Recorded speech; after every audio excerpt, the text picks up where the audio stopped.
ଚାଲିଛି ସାର୍ ନମସ୍କାର। ନମସ୍କାର ନମସ୍କାର ନମସ୍କାର ଅଛ ଆଉ କଣ କାମ ଦାମ କେମିତି କଣ ଚାଲିଛି ସବୁ ଚାଷବାସ? ସାର୍ ଏଇ ତ ଗାଁରେ ଚାଷ ବାସ କାମ ଚାଲିଛି, ବର୍ଷା ଏବେ ଟିକେ ହଉଛି। ତମେ ବହୁତ ଭଲ, ମୁଁ ଜାଣିଛି ଚାଷବାସ ହେଇ ତମେ ଭଲ, ତମେ ଲୋକ ବି ଖିଆ ପିଆ ସରିଲାଣି? ଭଲ ଗୋଟେ LIC ଖୋଲିନ ମୋଠି, ଜୀବନ ବୀମା, ମଲେ ପଇସା ବଞ୍ଚିଲେ ପଇସା LIC। ନାଇଁ ସାର୍ ଆମେ ତ ଗରିବ ଲୋକ, ଖଟିଲେ ଖାଉଛୁ। ଆଉ ନାଇଁ ମୁଁ ସେମିତି କହିଲେ କେମିତି ଗରିବ, ମୁଁ ଆଣୁଛି କଥା ପତ୍ର ଆଣୁଛି।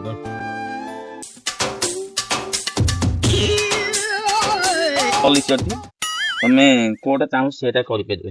ଆଜ୍ଞା ପେନ୍ଟା ତମକୁ ଦେଇଲି ବୋଧେ, କଣ ପେନ୍ଟା ନେଇ ଦେବ, ତମେ ଯୋଉଟା ଚାହିଁବ ସେଇଟା କରିପାରିବ। ଶୁଣ, ତମେ ଗୋଟେ LIC ଖଣ୍ଡେ ଖୋଲ, ଖାତା ଖୋଲ, ବହୁତ ଭଲ, ତମର ଭବିଷ୍ୟତ ପାଇଁ ବହୁତ ଭଲ। ଆଉ ତମ ଆଗକୁ ବହୁତ ପଇସା ପତ୍ର ମିଳିବ। ତମେ ଏବେ ମାସିକିଆ ହଉ କି 1.5 ମାସିଆ କରିବା, କିନ୍ତୁ ତମେ ଲାଷ୍ଟରେ ବହୁତ ମ୍ୟାଚୁରିଟି ଟାଇମରେ ଭଲ ପଇସା ପାଇବ, କିଛି ଅସୁବିଧା ନାହିଁ। ନାଇଁ ସାର୍ ଆମେ ତ ଖଟିଲେ ଖାଉଛୁ, ଆଉ ପଇସା ପତ୍ର କୁଆଡୁ ଆଣିବୁ ଯେ ବାନ୍ଧିବୁ ଏଇଟା? ଆରେ ତମେ ନହେଲେ ଗୋଟେ ମାସିକିଆ ନହେଲେ କର। ନାଇଁ ସାର୍ ଆମେ ମାସ ଥରେ ଦବ।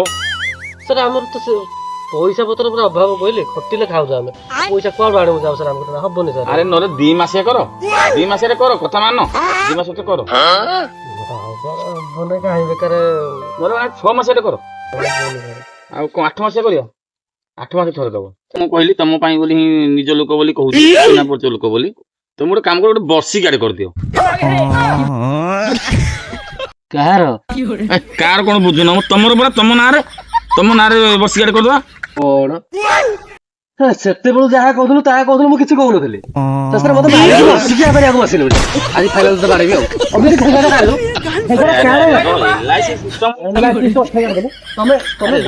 ମୁଁ ଜାଣିଛି ଖରାପ। ମୁଁ କହିଲି ତମେ LIC କଲେ କର, ନହେଲେ ବାଡା ପିଟା କର। ସେତେବେଳୁ ଯାହା କହୁଥିଲୁ କିଛି କହୁନଥିଲି, ଏବେ ମତେ ମାରିକି ବର୍ଷିକିଆ କରିବାକୁ କଥା କହିଲା। ଛେଳି ବଇଲର ଖାଇବାକୁ ଆସିଥିଲା ନା କଣ ଏଇଟା? ଯିବା ଜାଗା ଛାଡିଦବା, ହାପି ବଞ୍ଚିଲେ ସା ମୋ ବାପର ନା। ସବୁ ବାଡେଇବା ଆଜି ଫାଇନାଲି ବାଡେଇବି ତାକୁ।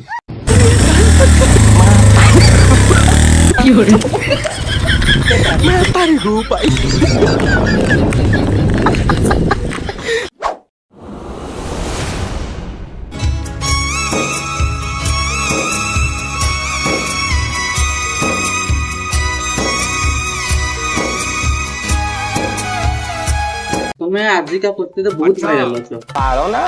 ତମେ ଏଇ ଜାଗାକୁ ପହଞ୍ଚିଲ କେମିତି? ସେଇ ଛକରେ ବସିଲି, ଚାଲି ଚାଲି ଆସିଲି, ଏଠି ବସିଲି। ମୁଁ ସେ କଥା ମୁଁ କହୁନି, ମାନେ ମୁଁ କହିବାର କାରଣ ତମ ସକ୍ସେସ ପଛରେ ହାତ କିଏ ଅଛି? କେହି ନାହିଁ, ମୋ ଆଗରେ ଗୋଟେ ହାତ, ଏପଟେ ଗୋଟେ ହାତ, ଏପଟେ ଗୋଟେ ହାତ।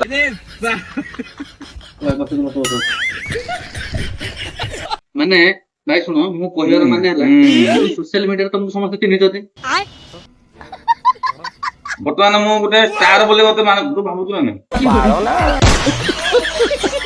ତମେ ଭିଡିଓ କରୁଛ, ତମେ ଭାଇରାଲ ଅଛ ନା ନାଇଁ? ଲୋକମାନେ ଯୋଉ ତମକୁ ଦେଖୁଛନ୍ତି, ସେ ଲୋକମାନଙ୍କ ପାଇଁ ଆଗକୁ ତମେ କଣ କରିବ? ତାମିଲନାଡୁ ନା ଗାଁରେ ଛୋଡିକି ରହିବି। ଉଦ୍ଦେଶ୍ୟ ହେଲା ଏଇଆ, ସବୁ ଚିହ୍ନା ପଡଛ। ଏଇଟା କଣ ଖାଇବି ଏଥିରେ? ପାଟି କଣ ମେଣ୍ଢ ହଉଛି ମୋର?